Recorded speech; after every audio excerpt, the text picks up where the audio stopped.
And you can see in the red hatched area, that's the part of the SSSI. Marsh Artillery was last seen in 2014, and next to it, that's the area that we sort of planted up. So we're trying to plant and restore habitat next to existing population, existing habitat. And this site as well, part of it, this was one of the best fields, areas for Marsh Artillery, but it hasn't been managed. Like what Simon was saying, it hasn't been managed for 15 years. And what was acid grassland, marshy grassland, is now predominantly scrub. So we've lost them there. But because of our approach, we've actually got in touch with our solicitors 18 months ago to take legal action against NRW for not using their powers to enforce management at the site. And that's now come off. So that site will now be in management, and the landowner's getting money from NRW. Or if not, NRW will end up billing the landowner to manage that grassland. It's not something we want to do, but it's really, really important habitat. And hopefully, we can get them back there in time. So last year then we had good numbers again, 100 webs, and really good summer. I don't know if you remember last year's summer, but it was warmer than ours this year. And we had lots of walks and lots of people seeing butterflies. And the webs sort of moved. They've sort of become a little bit more to the west. Don't know why, still good habitat there. We really want to get them up here, we do.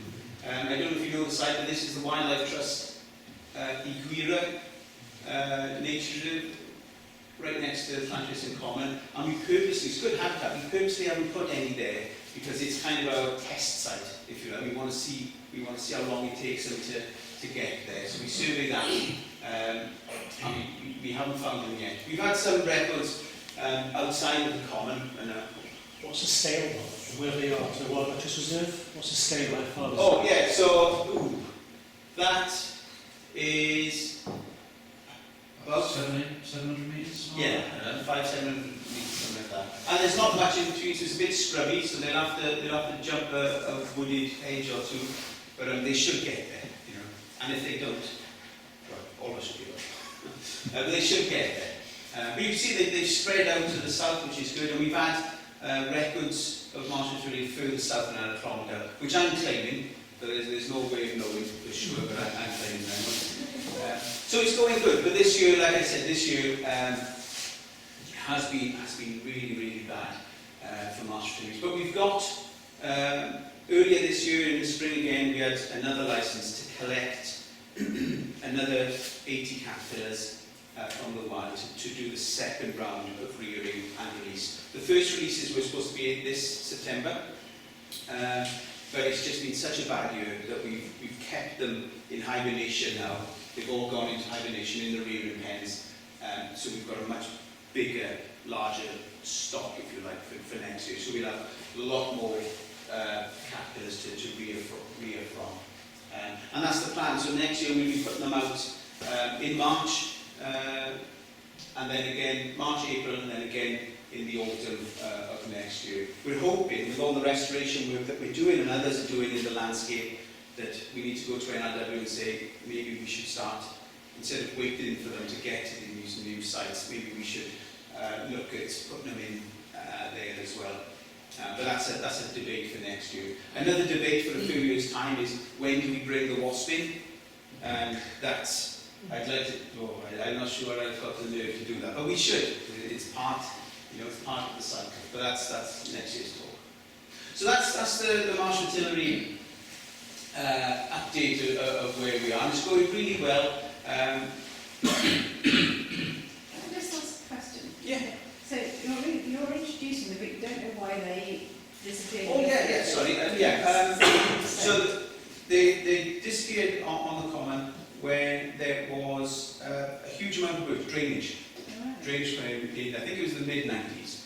And if you go there now, if you go to Iguira, I'm not sure if you remember the Wildlife Trust, walk there, nature reserve, there, because I remember managing it, there's a metre ditches, vertical banks and crisscrossed across the site, across the plant racing common. I don't know how it was allowed, but I don't know if it was a triple Perhaps they side. wouldn't have thought there would have been, I don't really know what No, maybe the triple SI came after that, when they said, oh gosh, what's happening. But yes, there was lots of damage, no sheep, but lots of drainage, and it was a general sort of loss in the landscape as well, which will add into that.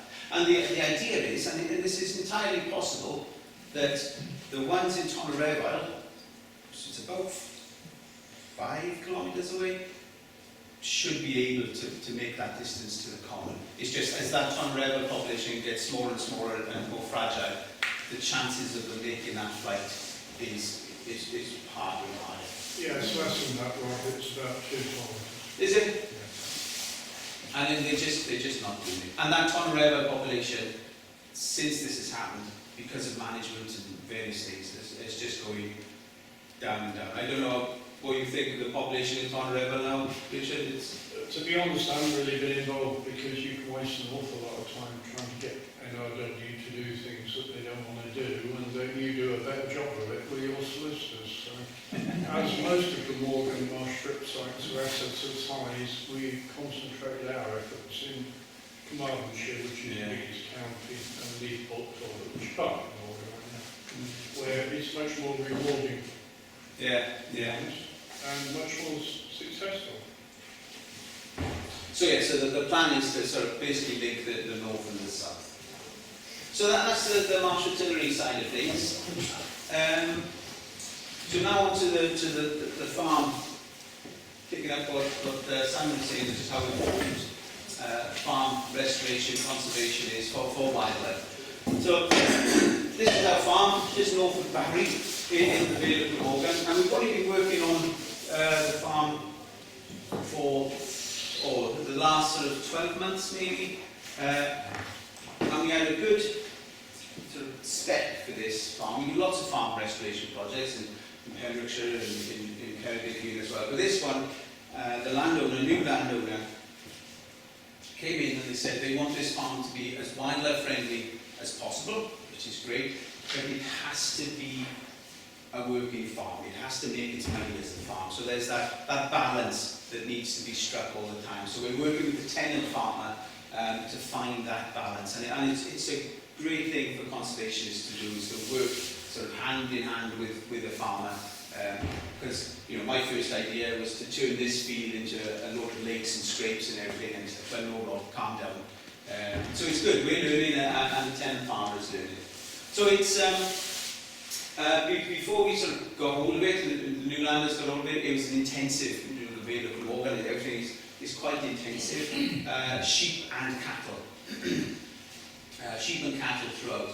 But before it was sold, those fields to the east, they were converted into arable. It was kind of the last throw of the dice for the landowner there. So they ploughed them, sprayed them and ploughed, and you can see just how desperate that they were. So the hedgerows, fantastic hedgerows, but they sprayed right up. You had about a margin of a couple of centimetres, 10, 20 centimetres, over goodness knows how many hectares, about 30 hectares, sprayed and then rotivated. So we were dealing with a pretty intensive landscape.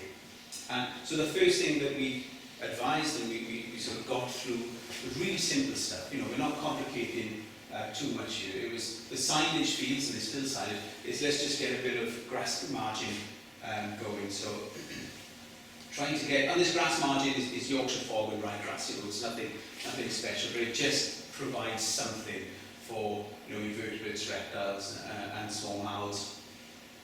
Just to get those margins, only 3 to 4 metres around the silage fields, and then these are grazed in winter, and the cattle got sheep off straight away, so we haven't got sheep there. They're grazed down now by cattle over the next couple of months. And then we looked at the river. I hate tree planting. I really don't like tree planting, but the landowners wanted more trees, so we planted some trees along the riparian corridor. And our tree planting, this is with students and volunteers again. What we're trying to do with the tree planting, this is a sort of in-field looking at sort of bridging gaps between hedgerows, really scattered tree planting. That's probably as far as I get with tree planting. Nice and scattered, and letting the vegetation grow up to become scrubby, and then other trees coming into it. So we've done that in a few areas. We've put in things like barn boxes, which are now being used by kestrels, which is brilliant. Good barn houses on site. Put in, this is an otter holt along the riparian corridor. One of the reasons why I don't want to do too much planting on the riparian corridor is one of the other projects we're involved in further downstream is a waterfall reintroduction on the River Thor, which is going really well. And this is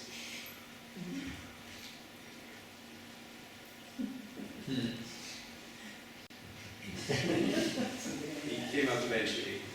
So we've just done that now, and that's working with the Rivers Trust and NRW Wildlife Trust and various other landowners. And we're hoping that in time, if everything goes well, the waterfalls will find the farm and hopefully settle in there as well. But we've been doing loads of monitoring, as you imagine. We're trying to do the work and do the monitoring at the same time. I don't like just counting things and watching things disappear. So we're trying to do a bit of monitoring and survey as we're doing the conservation work. So Vaughan has been out this year with the moth traps. We've only had 71 species over 2 moth nights and 238 moths. I think that's the year that we've had. But we'll keep doing that, and we're going to get more and more records coming in that way. These are all Vaughan's photos. He was very keen for me to show you these photos. And these are all from the farm as well. So we're getting some nice things there. We've got some Section 7 species that have come through. And these are also really good to show the landowner and the tenant farmer, because the farmer, they don't see these things. So it's nice to say this is what you're supporting. But we'll be doing more of those moth traps and moving them into different areas of the farm as well. We've recorded 12 species of bat on the farm, which is really exciting. But the big sort of flagship species for us to begin with, and this is a long project, so we're not trying to rush things, but because of the damage of the arable creation, we knew that we had brown hare on site, so we were just worried. Time of year it was done. So brown hares have become a real sort of flagship species for us at the farm, and yellowhammer. So surveys this year, done in winter, when we did the brown hare surveys, we counted 33 brown hares on the farm, so they're doing pretty good. And we've also got 6 pairs of yellowhammer. Oh, Sorry, I might have missed this. How big is the farm? 77 hectares. I didn't say 77 hectares. And we had 6 pairs of yellowhammer. We don't have them overwintering, which was a concern, but we have around about 6 pairs. So our plan, and I don't know if you agree with the plan, but it was now that the arable had been created, we were going to keep the arable.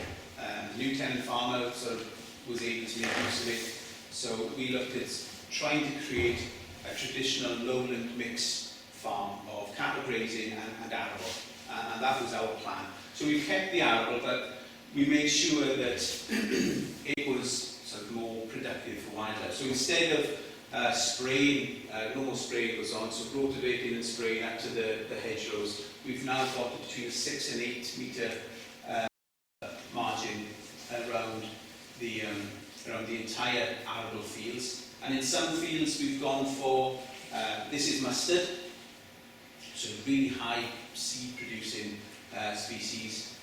We've got some bare areas which are great for arable plants, and it's mainly for the yellowhammers, so fat hen and things have been sown in there. And then in other parts of the farm we've gone for sort of more traditional sort of arable, so this has been resown, and we've got, I think that's wheat in there. And then in time, this will obviously calm down, won't be as colourful, but we want to make sure that these margins still have a place on the farm. And then in time we will look at putting in species like small flower catchfly, which is a rare arable plant that we put in clusters around the farm. And we're growing that at our polytunnel. There's our level bit scabious, that's our marsh artillery food in the background. And then we've got this small flower catchfly and other arable plants that will go in as well in time. So, the plan for the future, we're sort of making it up as we go along. The blue crosses, they are arable fields, so they'll continue to be managed in that sort of low intensity, good margins. And then these sort of orange stars, they're the only real sort of semi-improved grassland that we have on the farm, just two small areas really. And they're a bit wet, you can see a bit of sort of rush going in there. So we're going to try and get the grazing right. So we've fenced this field. This is the only field with anthills in, so it doesn't have much messing about with it. And we're going to just try and get some light grazing in those fields, in the sort of marshy grassland fields. Great for sniping all sorts of winter. This field down here, this is where I want blackwing and scrapes and all sorts. This is now our tenant farmer's sort of main silage field, so I don't think we're going to get that. But I'm sort of talking to whether we can have half of the field to put scrapes and all sort of wetland features in. So that's the plan for next year. So trying to work on the wetland and trying to do a bit more of the semi-improved grassland stuff. Both the tenant farmer and the landowner are really keen on seeing grey partridge back in the landscape, and there's still, I think, some records of grey partridge in the Vale, so that's a much bigger project. It'll involve a lot more landowners, but it's a real good species to get farmers talking. You know, it's a species that we can all sort of come together for. You know, all people can sort of get on board with grey partridge. So if we can find the funding, we will investigate that a bit more. Where we're really struggling, where we're really struggling is that the tenant farmer is brilliant. He's really good and he's listening, but he is everywhere. You know, I think he's managing different farms and he just doesn't stop. And it's very much the attitude of, Rob, you can have that corner and this edge, and you know, this bit I farm. It's very much you over there, me here, and trying to get that whole farm thinking is really difficult. And I don't know how we're going to do it, is the honest answer there, other than just keep working together and keep talking and keep going in the right direction. Some battles we will lose and some we'll win. And that's that farm. The one in Pembrokeshire is very much similar to this, and the one in Ceredigion is a much more sort of wilder sort of farm restoration with fir and all sorts of being mentioned. But that's the Vale, and again, any thoughts on things that we can do with the knowledge of Glamorgan and the Vale in particular, open, or ears open, please tell me. So, the last thing, very briefly, just a new project that we're sort of starting at the moment is investigating nature. And this really is why INC was born, really. This is the kind of stuff that we want to be doing more of.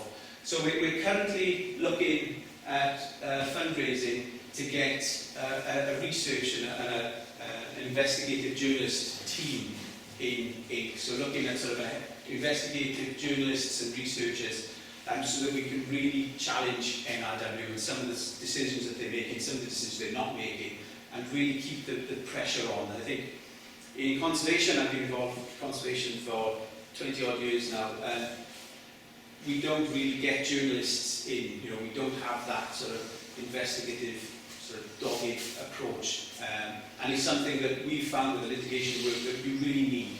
So we're going to start a unit, so 3 or 4 staff who can really do that. And total cost of getting that over the next 3 years is 360,000. And we've already raised 180,000. I've asked Richard Smith and he hasn't got the other half. But he's got some. And no, so over the next couple of months, you'll probably hear a lot more from me. We're trying to raise 180,000, so we're talking to different funders, different individuals, major donors, to get this team of journalists, investigative journalists, working for nature conservation. So yeah, watch this space. Thank you very much. Thank you for listening.